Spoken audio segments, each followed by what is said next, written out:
What's going on, everybody? Welcome to the undefeated post-weigh-in show for UFC Charlotte. We took one final look at the fighters. They stepped on the scales. I wrote some notes. We're going to let you know what they look like, who had a bad weight cut, who looks like a brick shithouse, and then we're going to lock in our final bets for tomorrow's fights. This is your final reminder. Tomorrow, AM time, mimosas and waffles, baby. You better wake up ready for people to get punched in the face because this thing is not kicking off at 5 p.m. Eastern time. So be ready first thing, bright and early. Lines are powered by Superbook Sports, and this right here is Pub Sports Radio. Make sure you hit the like button for me.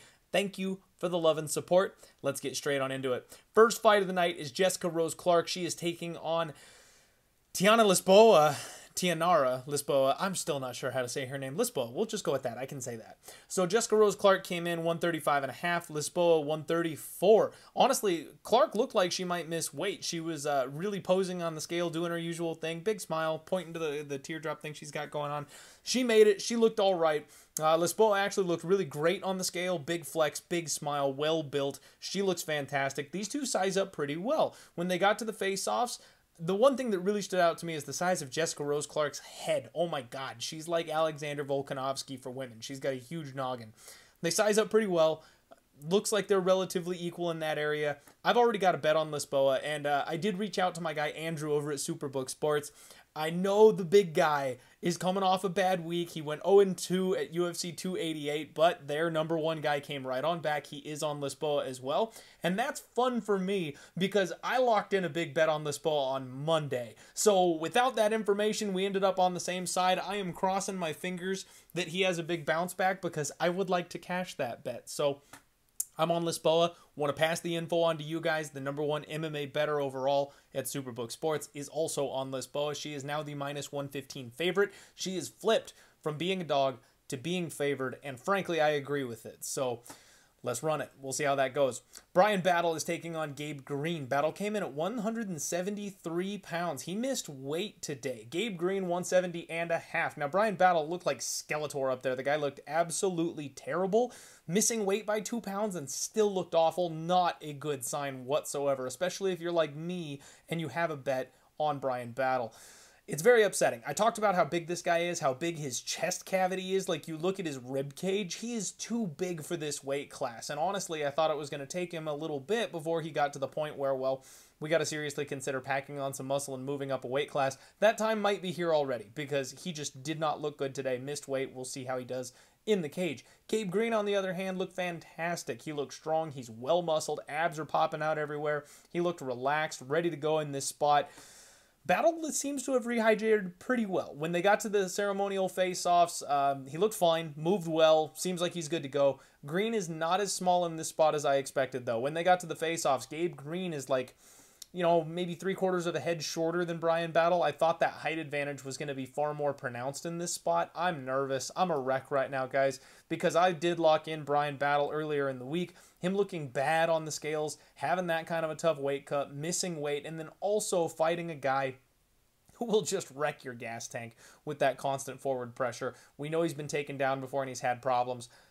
I don't like it. I hate it. If you guys haven't moved on this one, I would say pass. I'm trying to like diamond hands here. It worked out well for me on Bilal last time, and he ended up getting the win for me, so I'm trying not to like hedge or cash out or anything like that. I did beat the move by 10 cents, but I don't like this spot nearly as much anymore. So I am on Brian Battle. I kind of hate my life. Mandy Bohm taking on Ji Yoon Kim. Both women, pardon me. Both women here made 126 pounds. Mandy Bohm, I saw her abs popping before she got up on the scales. Jeez, what did I have for lunch? I had a acai berry bowl. For some reason, I'm having an issue with that. She looked great.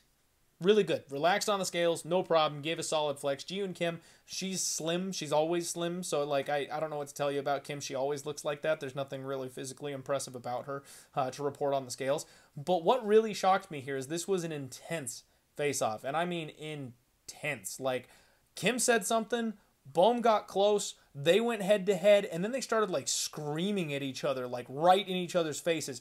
There's some real legitimate heat between these two women. This is not just getting pumped up to fight somebody. I took a run over on Twitter and I noticed apparently what happened is Kim missed her grandmother's funeral because of the last fight where they were scheduled and Bohm pulled out.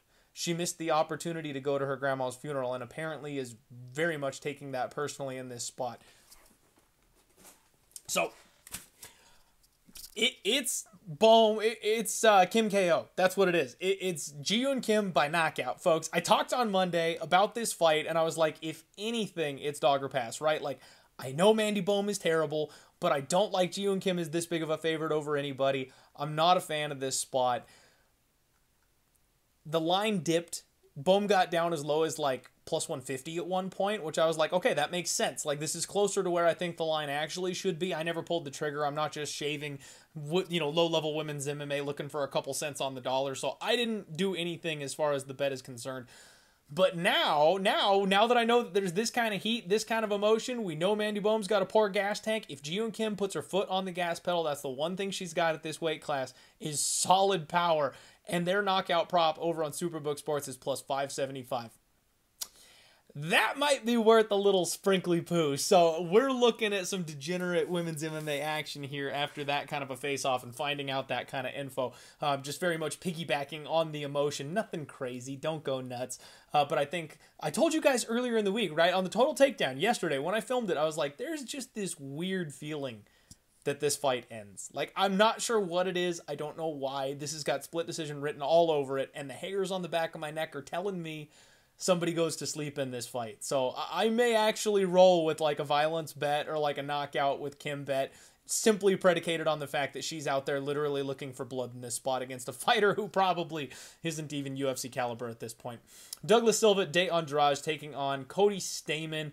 We've got a catch weight. Oddly enough, this is one of those weird ones where they didn't announce it as a catch weight, and then Douglas weighs in at 139.5, and you're all like, okay. So I'm not sure what happened. Cody does have an interview out there where he said he's going to try and talk them into doing a catch weight or going up a weight class, because why should they bother cutting the weight? And this, if I could just rant for a second, this is like the Conor McGregor strategy right here, and I don't get it. Like, you can't be considered top 5, top 10 in the division if you don't compete in the division. So like McGregor, or in this case Stamann, you're saying I'm top 5 at 155, but you have 3 fights in a row at 170. Why should we classify you as a lightweight? You're not a lightweight anymore. And I'm sorry, I know the weight cuts are brutal. I wouldn't want to do it. I don't do it. I'm not a professional fighter. There's a reason for that. But like, it's that whole you signed on the dotted line thing where it's like you really can't be considered in that weight class if you don't fight in that weight class. So like, I don't know, little pet peeve about that one. Whatever. We're probably going to get a better fight. They've got better gas tanks. They hit a little harder. So for the entertainment standpoint, I'll take it. I'm just a little annoyed. So Douglas Silva de Andrade, absolutely jacked. We know that about this man. Ageless Brazilian. 5 extra pounds on him. Looks like it did his body really good. Cody Stamann, he's a little tank. He's another one of these brick shit houses. He moved a little slow on the scales today. I'm almost wondering if maybe that request for the extra weight came from Cody. Like, I'm getting that vibe of getting tired of these weight cuts and maybe tired of the back and forth. He wants a couple opportunities and that's about it type of thing, which usually is when you're kind of getting in the end of your career. Maybe going to hang it up, one last push, that kind of thing. And if that's the case, I already said earlier in the week that this is dog or pass for me. I have not bet anything on this fight. Everybody and their mom is on Cody Stamann. I kind of lean towards Douglas Silva de Andrade. He's going to steal the bigger moments. He'll have more finishing upside. We've seen Cody Stamann's neck get wrapped up in guillotines. Douglas hits harder, so if he steals moments and makes the guy backpedal or anything like that, plus I think his gas tank will hold up a little bit better against someone like Cody with the extra weight on him. So just slightly into the dog. No bet for me. I'm passing on that fight. It is probably death taxes and Cody by decision. So, good luck if you're betting that one. Chase Sherman came in at 254. Karl Williams, 239.5. No issues for Chase Sherman. On and off very quickly. Very professional. He's done this a million times at this point. His opponent, Karl Williams, the guy couldn't figure out how to operate the damn scale. And that was the story of basically all day today. There were people that made weight and people that missed weight that I would suspect probably got those results incorrectly because this guy didn't know what the heck he was doing up there on the scale today. And we're talking heavyweights. This guy's got a 265-pound limit, but they couldn't just call 240 and call it a day. Like, I don't understand what was going on. Chase is slightly taller. These guys did keep their distance. It was a very respectful face-off. I can't wrap my brain around Karl Williams minus 400. favorite. I don't think I'm going to play this fight at all. I took a shot on Chase as the dog last time. The short notice I thought favored him. I'm going to be watching this one very, very closely live because I could see Chase Sherman actually being the better fighter. The problem is Karl Williams, you know, he redlines and just keeps pushing. Like, he's got that ability to just push through being exhausted time and time and time and time again. So I kind of feel like he can do that. He can rinse and repeat. He can keep taking Chase Sherman down and just kind of work his way to a decision. I'm kind of leaning over ever so slightly here. Like, you can get 2-1 on Williams by decision. I think that's probably the kind of way that I would look in this spot. But again, no real investment. I don't have a lot of bets this weekend, folks. This is a very sketchy card that I have lots of questions about. So take that for what it's worth, but I'm not going to have a ton of action. Matt Brown taking on Court McGee. We've got Matt Brown coming in 170 on the dot. McGee did need the extra half pound. Didn't look bad for an old man up there, Matt Brown, doing the dang thing still. Court McGee, classic Court, same thing. He was the first one to the scale today. No problems whatsoever. Matt is taller by about a half head, but when they walked off the scale, you can see Court McGee's got that wrestler back thing going on where he's about twice as wide as Matt Brown is. So there's a little bit of trade-off here. Some money, ever so slightly, it appears to have come in on Court McGee. He's a minus 215 favorite now. He was minus 200 on Monday. And this is another spot, kind of like him, where I was just like, man, I can't get around McGee being a minus 200 favorite. But the more I think about it, the more I'm like, this is kind of a perfect grinder fight for Court McGee. Like, I know Matt Brown still has that power. He's still got that punch. He's a little bigger in there. But he has slowed down in all of his fights for like the last 4 years. And Court McGee puts a pace on people for 15 hard minutes and never lets up. So I could absolutely see Court McGee just exhausting Matt Brown, either winning a decision or even finishing him late potentially when Matt Brown just has nothing left to give. He's 42 years old, man. Like, I could see him getting close, like maybe hurting McGee in round 1 or something, and then just falling off a cliff after round 1. I don't want to bet on these guys because the winner of this fight does get a new hip. So I'm probably going to look at this maybe live. If Matt Brown does have a good start, you'd expect to get a lower number, then maybe jump in live on Court McGee, expecting him to take over rounds 2 and 3, make sure he survives the onslaught first. Take it from there. I'm picking Court McGee. Nothing as far as a bet is concerned at this point. Tim Means taking on Alex Morono up next. Means 170.5, Morono 169.5. Tim Means, classic, always lanky, long and skinny, looks like he's homeless. Alex Morono, on the other hand, labored his way to the scale today. And I mean, I'm talking, it took everything he had just to get up there today. Eyes sunken in horribly, heavy breathing. He looked terrible. Mouth is hanging wide open, and he admitted afterward, I guess, like he stomped off the stage and said something about overcutting. Like, this guy really cut himself down and was in rough shape up there today. That's the kind of thing that I look for when we're talking about fading somebody on the scales. He's a minus 210 favorite, is Alex Morono, in this spot. The problem is I just can't ever back Tim Means with his chin concerns. Tim is way larger. You know, these guys face off, it's not even close. Tim looks like he's a full weight class bigger than Alex Morono. The thing I would look at here is probably violence. Like, Tim Means is a finisher, right? He's got submission upside. He's got knockout upside. He hasn't knocked anybody out for a long time, but he's technically like a much cleaner striker than a lot of guys he's in there with. And then he's got chin problems. This guy always gets chinned, was on the verge of getting knocked out in his last fight, somehow survived it. Morono actually has volume and power and can put it on people when he wants to, but we've also seen him hurt and knocked out in his last couple fights. You pair that with the bad weight cut, I think this is a recipe for disaster. So I'm looking at under 2.5, plus 120. I think maybe somebody just gets finished here in this spot. I don't care who. Bring me the violence. I may add that to my official card here. Ihor Potieria taking on Carlos Ulberg. Both men made 205.5.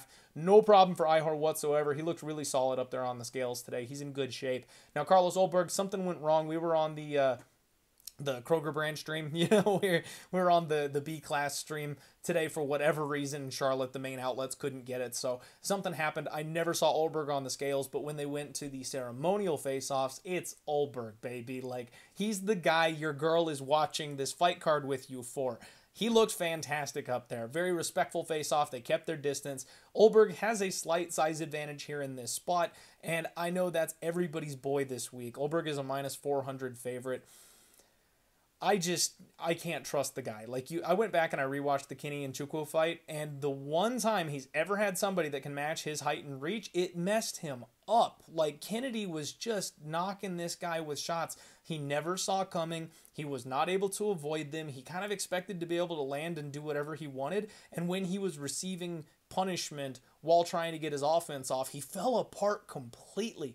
I think Ihor does pose some problems here for a guy like Carlos Ulberg, and frankly, him being plus 700 by knockout when he's such a big finisher on the feet, I absolutely might take a shot at that, because I just think that number is stupid wide. These guys are going to get into a car crash, and maybe Ulberg is the guy that goes ahead and gets the knockout done. Maybe he does win by KO, but his knockout prop on Superbook is minus 191. Are you really going to lay minus 200 on this guy to win by KO? I think that's a poor option. Even if it hits on Saturday, I just think like long term, there's no meat on that bone. You're not getting value on that bet. So maybe bet under if you want to look that way. I'm a dog hunter. Sometimes I take ill-advised shots on underdogs, and this might be one of those. I have not bet this fight. I'm not betting Ihor on the money line. I'm going to be watching very closely live, but 7-1 for a knockout prop and what should be a brawl, I may sprinkle. We'll see. We'll find out. Ian Machado Garry taking on Daniel Rodriguez. Garry went 170.5. Daniel Rodriguez actually made 170 on the dot, and this was interesting because he needed the box of shame and missed by a half pound the first time up there. Instead of cutting off a half pound and getting down to 171, he cut down a pound and a half, got to 170. Again, I think the scale guy just sucked today. I have a feeling he probably was at 170.5, and they just messed up the weight and like forced him to cut extra for no damn reason. So I kind of feel for Daniel Rodriguez today. Ian Machado looked great up there. These guys face off. You know, there's a fun little story, if you guys saw on Twitter. Ian Garry actually apparently sent some like weed and pizza to Daniel Rodriguez the night before weigh-ins, so he must have gotten some extra poundage on him just by smelling the pizza that night. But it's one of those things where it's like, it's a total nice guy move, but he's also fucking with his opponent. You'll love to see it. Slight size advantage here for Ian Garry. And I've said it all week that I'm going to try and find a way to get on Ian Garry somehow, but minus 300 is a tough ask, and I think he's super live grappling, so taking a shot at the sub prop, I've talked about it since he made it to the UFC. Maybe this is the one where he uses that wrestling offense, because we know D-Rod has trouble with the takedown defense. He's already gone out there and said he's going to highlight reel this man, so at some point or another, I kind of trust Ian Garry to get a finish, rather than coasting his way to a decision like he's done before. I think this is his show-out moment. I really think he's going to try and put a stamp on this fight, so maybe an under, maybe violence, maybe Garry inside the distance. I haven't decided yet. Keep an eye out on the socials before I lock something in, but I've never been a big fan of D-Rod, and I know a lot of people are betting D-Rod this week. I think he's kind of the public dog, and the line just keeps shipping it the other direction, even though people are taking shots on D-Rod at plus 200, plus 210, plus 220, plus 230. He's plus 250 now. Like, it doesn't matter. Everyone keeps betting D-Rod. The line's sailing the other way, so I'm definitely not going to fall in line here on the dog. Co-main event time, Anthony Smith taking on Johnny Walker. Both guys 205.5. Anthony Smith, blank face, emotionless, honestly looked a little soft up there. And this is something that I've been concerned with recently. I've bet Anthony Smith a couple times previously, and you've seen his physique just get softer and softer and softer his last couple of fights. And we've seen him be super motivated, added a lot of muscle, looked great at 205, and now it almost seems like he's going through the motions. That kind of concerns me a little bit, that he's not completely dialed in here for this fight. Johnny Walker, on the other hand, is freaking massive. I mean, he's got his Frohawk thing going on, which is always awesome. He gave a huge flex, doing the crazy eyes. You gotta love Johnny Walker. The only problem with Johnny is that you can't trust his chin, right? Like, Anthony Smith may never have knocked anybody out at the UFC level since Hector Lombard, but, like, that doesn't matter, because when you've got the durability condition of Johnny Walker, even just the slightest breeze is going to be enough to put you on your back and do the stanky legs. So this is a tough fight for me. It's a pick'em price tag at this point. I've seen some sharp people on Anthony Smith. I know a lot of people are on Johnny Walker. I'm kind of tempted on the Johnny Walker side, and here, this is where I do start to go a little bit nuts, because I talked about I'm not going to add too many bets this week, but I might add a couple props. There's a prop I'm very intrigued in here on this fight, and that's Johnny Walker by decision. And I know that sounds insane. And even yesterday I talked through this fight on the Total Takedown, and I do have to apologize to you guys because I said I lean under 1.5 on that one. The more I think about it, the more I'm kind of looking maybe the other direction, because we've seen Anthony Smith be a bit of a slow starter at times, takes him a little bit to get involved, and then when he's on the back foot, he really does turtle up really well. Like, he defends himself really well. He doesn't necessarily like roll with punches and fire back hard. He doesn't try to get that respect back. He just tries to kind of protect himself and wade through the damage, that kind of thing. Johnny Walker has also been showing off a little bit better fight IQ recently, and because of that, he's been staying more on the outside. He's been doing more grappling. He's been taking his opponents down. And if he's protecting that chin and he follows that game plan, I actually think he can sit on the chest of Anthony Smith here in this fight for a decent amount. He should be able to get the takedowns. Now, this could all go up in flames because Johnny Walker could jump in with a flying knee and one or both these guys get knocked out instantaneously in the first round. But I'm kind of thinking Johnny takes his time and either mixes in the grappling or stays at range, in which case Anthony Smith probably obliges him with leg kicks, and we've seen the video of Johnny Walker rubbing his thigh. Those don't bother him whatsoever. He's a tank from the waist down. So I actually think we might squeeze over that 1.5 here in this spot, one way or the other. And then Johnny Walker by decision. Now here's the kicker for you guys. I've used this a couple times before. On Superbook, they are offering plus 650. And I always want to shout out lines, especially when they're off market. You can get a better price. You can jump on Superbook and play this awesome number.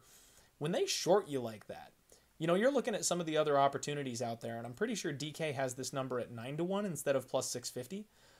And that says something to me. Superbook Sports does not give out free money. They definitely protect themselves, especially in this prop market. They short stuff like that all the time.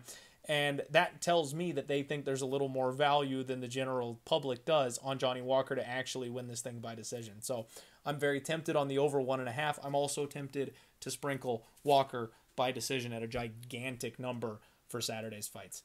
Next up, Jailton Almeida taking on Jairzinho Rozenstruik. Jailton came in at 231. Jairzinho 265. Tipping the scales, biggie boy. Classic. There's not a lot to talk about these guys. I mean, Jailton is huge at this weight class, especially at the face-offs. He's like a half head taller than Jairzinho Rozenstruik, even though he's coming up from 205. He's very well built, and it looks like Jairzinho has that extra heavy, that extra flab, that natural build on him, but I don't know how much that matters when you're built like a mountain of muscle the way Jailton is. I think Jailton Almeida probably does whatever he wants in round one. It's a matter of how Jairzinho responds. If Jairzinho comes out angry and winging his hands real quick and early, maybe he does clip this guy and put him down. We've really never seen Jailton Almeida tested, and I still want to see that happen. But if he can't defend the takedown, or if he can't survive a round on his back, or if he can't get up, none of it matters, because Jailton Almeida is just so damn good on the ground. He will find a way to maul this man and win one way or the other that way. So I would love to say dog or pass because you're getting plus 400 on a guy that's got nukes in his hands, but I just don't think I can do it. Even the KO prop plus 525 on Jairzinho, that's a great number, but it's only $1 more than his regular price tag. So I got to pick Jailton here in this spot. I will watch closely for a live bet opportunity just because if Jairzinho is the first guy to be able to pull this off and drag this fight a little deeper, I think someone eventually is going to test Jailton, but I'm definitely picking him to go ahead and get the win here in this spot, and this fight probably ends early. If you want to lay up on the chalk, the under 1.5 at minus 190, I think that probably hits, but I'm not doing a whole lot this week, folks. My bet on Pete Rodriguez got canceled because that fight got canned, unfortunately. So I've only got like 2 bets right now. My big bet for the night is that first fight with Lisboa in the curtain jerker of the show. And then my second bet is the one I hate on Brian Battle. I'm probably going to end up betting Kim by knockout, mostly for funsies because of that tinfoil hat read. But then beyond that, there's a whole lot of nothing on this card. I mean, maybe the under 2.5, Tim Means, maybe the under 2.5, Matt Brown McGee, maybe the under 1.5 in Potieria versus Ulberg. Like, yeah, maybe some violence bets, Garry in one way or the other. But at this point, I really have nothing like set in stone. So keep an eye out on socials. Good luck if you're going nuts this week, because this is the type of card where you could definitely take advantage of some off numbers and make a killing, but you also could overexpose yourself and like ruin your week. So just be careful out there, everybody. Don't forget to get your mama something nice on Sunday. That's the Undefeated post weigh-in show. Thank you all for tuning in. Hit the like button. See you tomorrow bright and early. Let's roll.